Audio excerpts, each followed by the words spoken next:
Ruth 2ஆம் அதிகாரம் அதனுடைய 12ஆம் வசனத்தை வாசிப்போம்.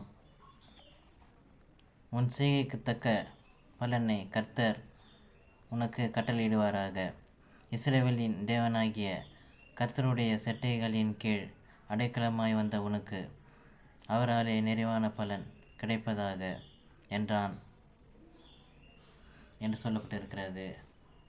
நாம் இந்த உலகத்திலே நாம் கர்த்தருக்காக படுகின்ற பிரயாச நிமித்தமும் அதேபோல் பிரயாசத்திற்காகவும் அதேபோல் நாம் படுகிற அந்த பாடுகளுக்காகவும் கண்டிப்பாக நிச்சயமாக ஒரு காலத்தில் ஒரு நாளிலே நமக்கு பலன் கிடைக்கிறதா இருக்கிறது. அது இம்மையிலும் சரி மறுமையிலும் சரி தேவன் நமக்கு கொடுக்கிறவராக இருக்கிறார். வேதத்தில் வாசிக்கிறோம், கர்த்தருக்குள் நம் படும் பாடுகள் ஒரு நாளும் வீணாகாது, வீண் போகாது என்று சொல்லி வேதத்தில் வாசிக்கிறோம். ஆகவே இப்பொழுது நாம் படுகிற பாடுகள் உபத்திரவங்கள் எல்லாம் ஒன்றுமில்லை. அது தேவனுடைய பார்வையிலே அது சிறியதாக இருக்கிறது காணப்படுகிறது. அதெல்லாம் நாம் அற்பமாக நினைத்து அதை ஒரு பொருட்டாக எண்ணாமல் தேவனுக்காக நாம் சகிக்கும் பொழுது அவராலே நமக்கு பலன் கிடைக்கிறதா இருக்கிறது காணப்படுகிறது. அது மாத்திரமல்ல, இம்மையிலும் மறுமையிலும் நம்மை அவர் ஏற்ற பலனை தருகிறவரையும் ஆசிரியக்கிறவரும் இருக்கிறார். அது மாத்திரமல்ல, அவருடைய செட்டை நிழல் தான் நமக்கு அடைக்கலமாக இருக்கிறது காணப்படுகிறது. நீங்கள் ஒருவேளை மனிதனிடத்தில் தேடி சென்று நீங்கள் உதவி கேட்கும் பொழுது அல்லது அவர்களிடத்தில் தஞ்சம் போகும்பொழுது அடைக்கலம் கேட்கும் பொழுது ஒரு சிலர் இல்லை என்று சொல்லிவிடுவார்கள்.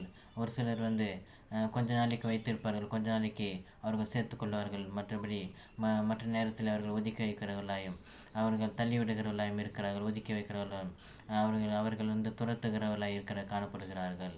ஆனால் தேவனும் அப்படி இல்லாமல் அவருடைய சட்டையிலே உங்களை மறைத்து கொள்கிறவராயும் உங்களை பாதுகாக்கிறவராயும் உங்களை கடைசி பரியந்த முடிவு பறி உங்களை நடத்துகிறவராயும் வழி நடத்துகிறவராயும் உங்களை ஆதரிக்கிறவராயும் உங்களை போஷிக்கிறவரும் இருந்த காப்பாற்றுகிறவராக இருக்கிறார் காணப்படுகிறார்.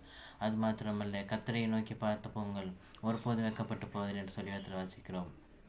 ஆகவே நீங்கள் தேவன் மேல் விசுவாசம் வைத்து அவரை பற்றி கொண்டு நீங்கள் நடக்கும்போது அவர்கள் உங்களை நோக்கி பார்க்கிறவராய் உங்களை அடைக்கலமாக அவரிடத்தில் வைத்துக் கொள்கிறவராய் சேர்த்துக் கொள்கிறவராய் இருக்கிறார். ஆமென்.